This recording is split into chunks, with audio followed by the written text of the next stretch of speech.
Everybody, Andrew Gambis here to bring you the main event breakdown between Thiago Santos and Johnny Walker this weekend on UFC, whatever the October 2nd card is named.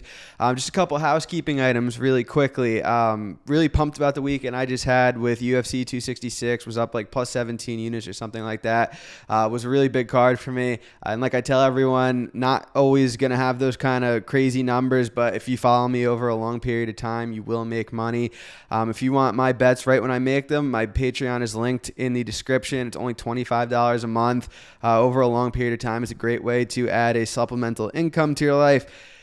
On top of that, if you want to subscribe to Sportsline, use the promo code FIGHT for your first month to be only $1. Sportsline, I give away my 3 or 4 best bets from a money line perspective per card. And not only do you get that, you get all the other sports analysts that we have on there. It's a great crew. I use it to help with my MLB betting, with my NFL betting. So anyway, Sportsline, great crew of cappers. You can, if you like to bet other sports beside MMA, I think that's where you should go. If you are strictly an MMA better, want the best prices right when I get them, subscribe to my Patreon. Onto the video. So main event, we've got Thiago Santos on a 3-fight losing streak, which is pretty surprising considering he seemed like a world beater after defeating Jan Blachowicz. Not that he's not still a world beater, but he struggled a little bit lately. He had that split decision with John Jones where a lot of people thought he won that fight. I'm not one of them, but nonetheless was a very competitive fight. Could have gone either way.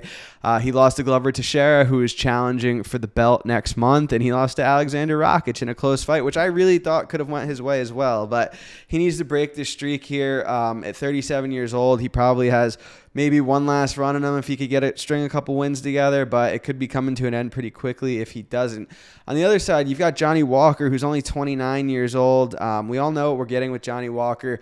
He's a finisher. He's a front runner. He's had 4 wins in the UFC, and they've all come in the first round. The longest fight for him that he won was 2 minutes and 43 seconds against Ryan Spann. He's struggled in the grappling department a little bit. Nikita Krylov took him down and held him down for 15 minutes. And he's got some major flaws defensively as well. So interesting matchup here. The bookies opened this number at like Santos minus 300, which I thought was honestly was a little closer to accurate than the price right now, which is Santos around minus 155 to minus 165. I think Santos should be a little wider here. This is his, I don't want to say easiest fight, like it's an easy fight, but Rakic, Glover, John, Jan Blachowicz are all tougher than Johnny Walker in terms of stylistic matchups. So this is a little bit of an easier one for him here. And again, when I say easier, I don't mean easy like it's a lock that he's going to win. I don't mean easy like Walker is an easy fight, but just stylistically, I think this is the best matchup for him in a while. Walker has very bad striking defensive tendencies sometimes. His cardio doesn't look great, and his grappling isn't great either. So I have to favor Thiago Santos to win this fight despite the win streak. I think he's going to get it done. I think he probably knocks Johnny Walker out.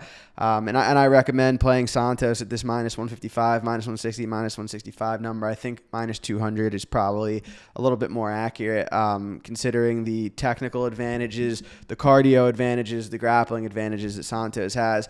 That being said, Walker it's always possible for him to knock someone out in the first round, as we saw. He came back and finished Spann. He finished Misha Serkinov, who's also on this card, in 38 seconds. So he has power, and he's very big too. He's big for the weight class. I think he's a 5-inch reach advantage here. Just dimension-wise, he's huge. So, far from a lock, but I've got to put Santos a little bit wider than what the line shows right now. For those of you who are into parlays and prop bets, I think the ends inside distance here is a really safe bet. I actually got in on it when it was minus 360 in a parlay. It's out to like minus 500 now, but I don't really see this going to decision more than like 1 out of 10, maybe 85% or maybe 15%, 10-15% this goes decision. A 5-round fight. I mean, Johnny Walker, I'm going to pull it up here just to make sure I'm not misspeaking, but he has only gone to decision, a 3-round decision, 2 times in his 23 fight career. So I don't really see this lasting super long. And I think if you have access to some of those props, like the fight won't start round 5, fight won't start round 4, that's probably a solid parlay piece. But from a money line perspective, I'm on Santos here. I think it's a good spot for him to bounce back. Again, the concerns being size and age, but from a technical perspective, you have to favor Santos here. Johnny Walker proved to us against Corey Anderson that it doesn't take a masterful striker to potentially put him out. So I get the angle on Walker, but I'm on the Santos side here. Nothing crazy. I played minus 155. I recommend you do the same. And yeah, so that about wraps it up. So Santos money line, fight doesn't go to decision, and unders are not bad spots to look at as well.